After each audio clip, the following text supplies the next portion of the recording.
Question में आता है रेट कांस्टेंट दिया हुआ रहता है पहले से ही।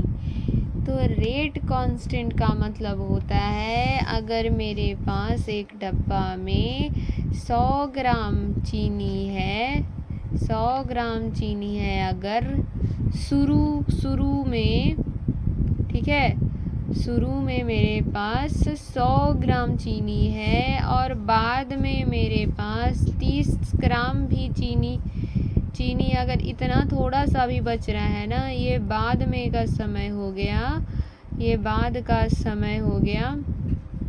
तो क्या होगा, 30 ग्राम के टाइम भी और 100 ग्राम के टाइम भी 1 मिनट में ये रेट कांस्टेंट सिर्फ 10 ग्राम ही चीनी या 10% ही वो घोल पाएगा इस पानी में, ठीक है, इस सॉल्यूशन में।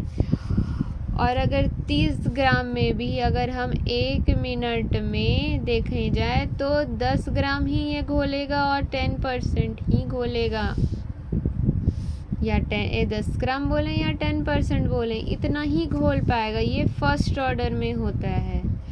इसका मतलब है कि 1 मिनट में, मतलब एक शुरू वाला सॉल्यूशन में अगर 10 ग्राम है वो 50 है या 500 ग्राम भी हो गया तो वो 1 मिनट में 20 ग्राम भी अगर वो घोल रहा है तो 1 मिनट में 20 ग्राम ही घोलेगा या 1 मिनट में 10 ग्राम ही घोलेगा। और बाद में भी अगर उसके पास 10 ग्राम भी या 30 ग्राम भी बच रहा है तो वो 1 मिनट में 10 ग्राम या 10% ही घोल पाएगा। मतलब ये जो बोले तो रेट कांस्टेंट क्या होता है, रेट कांस्टेंट फिक्स्ड होता है, ठीक है, वो शुरू में जैसा था वो बाद में भी होता है।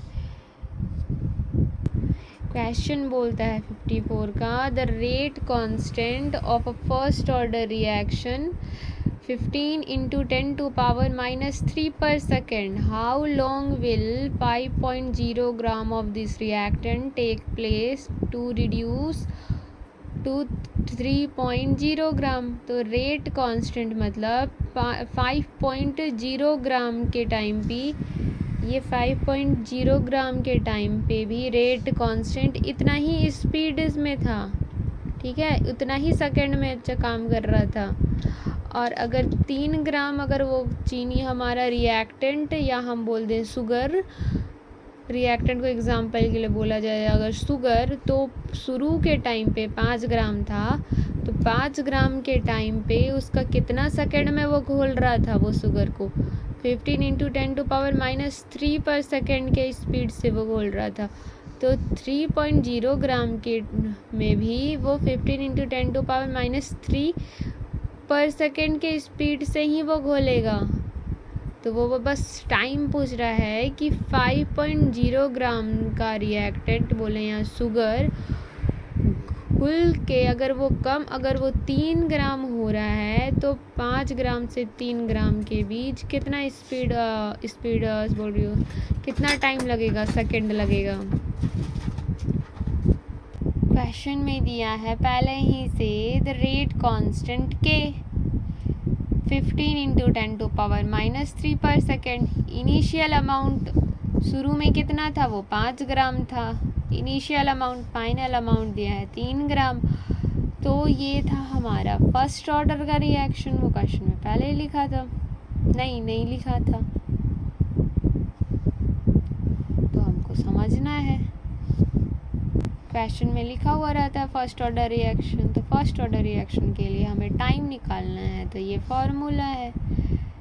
फिर इसमें तो हमारा रेट कांस्टेंट है, रेट कांस्टेंट हम पुट कर देंगे। रेट कांस्टेंट किसके लिए, जो शुरू का 5 ग्राम था, 5 ग्राम से अगर 3 ग्राम हो रहा है तो कितना टाइम लगेगा, टाइम निकल जाएगा इससे हमारा रेट कांस्टेंट से, और जो फार्मूला है लगा के ये आ जाएगा रिज़ल्ट।